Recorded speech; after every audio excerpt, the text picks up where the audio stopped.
Hello, welcome to Friday. I won't even try the date today. Last time for Wednesday, of course, we recorded the night before, so I got the date right and the day wrong. We've had some feedback. One's the camera angle. People that know me say that's a horrible camera angle unless you're trying to look like an ogre, and that's what I'm trying to do, look like an ogre. Actually, no, it's just the way that I have the phone set up for now. But other than that, the other one is keep it a little shorter. The complex nature of what we're trying to divulge to people is a little bit much. So I've been asked if I could break it into smaller sections, keep the segments a little bit closer and tighter. So we're going to try to do that. We'll start today. When we started this, we talked about how the lawsuit against the PMO went forward, and the PMO never responded. And we talked about how what the PMO had done, or we alleged they had done with the CRA by weaponizing CRA against us and attacking our bank accounts, or sending guarantees to our bank accounts, that they had forced the closure of our bank accounts. That in our opinion, that is called fraudulent conveyance. So of course we were running on our overdraft like everybody else has been in the oil and gas industry, but that had been going along for quite a few years since the Trudeau regime had come into power. So as soon as the government had done that, that triggered a financial consequence along the way. It's when we decided to say, okay, we'll go full time after our intellectual property.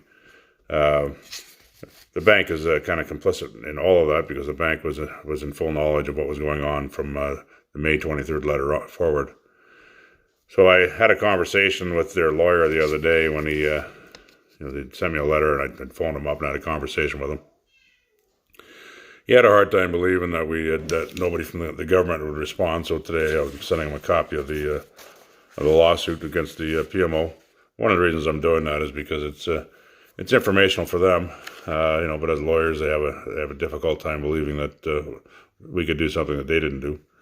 I tried to explain to them that the reason that the PMO didn't respond, it wasn't just the PMO, of course, it was it's the Minister of National Revenue, Diane Lebeth-Thieler, the CRA CEO, Bob Hamilton, the Minister of Natural Resources, Soe, the Attorney General and Minister of Justice, David Lametti. These were all people that were named in this lawsuit that none of them responded. On top of that, we gave them the background information to what we were going to sue them for. We gave it to them, a full 30 days before we even applied. So technically, they've had they're on top of their 14 days. They had over 6 weeks. Now they're over. It's almost 3 months. That's why now we're finally going after the default notice. But one of the reasons that didn't reply, and I tried to explain to this gentleman by the name of I guess I won't divulge his name at this point, but he works for a company called Miller Thompson. What I did is I explained to him. I said, we're dealing with criminal matters here. So even though this is a civil suit, I said the civil suit points out criminal matters.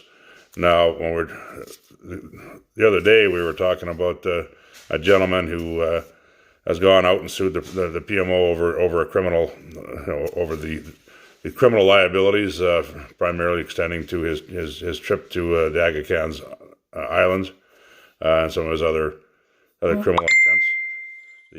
I guess I should shut that off one of these days. I'll remember. But here, what we've done is we've pointed out criminal liabilities that extend from our own work and our own investigation. That's one of the reasons they didn't want to look into them. I mean, so what we contended is that the life and health of I'll read it exactly what it says: the life and health of the oil and gas workers and the communities around the industry activity. These are the conditions, or some of the conditions that apply. Right. The application of law as prescribed by the previous Bill C-45, now the Canadian Law 217.1, the Criminal Liability of Organizations Act, not having a government that weaponizes the CRA against its people it disagrees with. Forego the financial reward of the above for the jurisdictions to rule on the need for criminal charges against the defendants. In other words, we're at that point, what we're doing is we're asking that the Crown at some point either pick charges, or we'll do the same thing and we'll lay our own information against them, which is the technical term for when you file a criminal charge as a civilian or you're assuming the responsibility of the Crown at that point. The last one is fraudulent conveyance of documents to guarantee the property of the corporation without due process and precedent set out by the courts. All the damages pursuant thereto. So that's where that's the basis of the suit. I mean, we get into what happened. The Honorable Prime Minister and list of co-defendants, once being made aware of criminal activities, chose not to enforce the laws identified 217.1, the Criminal Liabilities of Organizations Act. The ensuing email exchange from the PMO became an embarrassment, which was addressed by the weaponizing the CRA, which caused the primary bank, the Bank of Nova Scotia, to become engaged in a fraud that resulted in the fraudulent conveyance to the company's primary account. So that's where we're at. So when this gentleman gets a copy of this today, he's gonna have two little things he has to deal with. I mean, I've already explained that to you, just with our little conversation. He says, "Well, we'll give you a big discount. We'll give you a real big discount on it, if we can settle this up." What I tried to explain to him, and I sent him a note last night, is that it's probably more beneficial if we go forward with another small claims action against them. Primarily it's kind of the basis of the way what we're going to go, that we're going to utilize or enforce our ability to retain our intellectual property, or it's one way we're going after the industry. So the idea is to show the industry not once or twice, or show everybody that we're serious. When we say we're going to do it, we're going to do it. So we'll see. We'll see what he gets back to me. We'll find out next week. Right now, I'm gonna go and apply for the application for the default order. It's just a matter of me paying for it now. So we're gonna go from there. That's it for the day. Hopefully that's short enough and sweet enough for you all. We'll get into more stuff probably Monday morning. We'll take a little break till Monday and see what we can come back at you with. You guys have a wonderful weekend.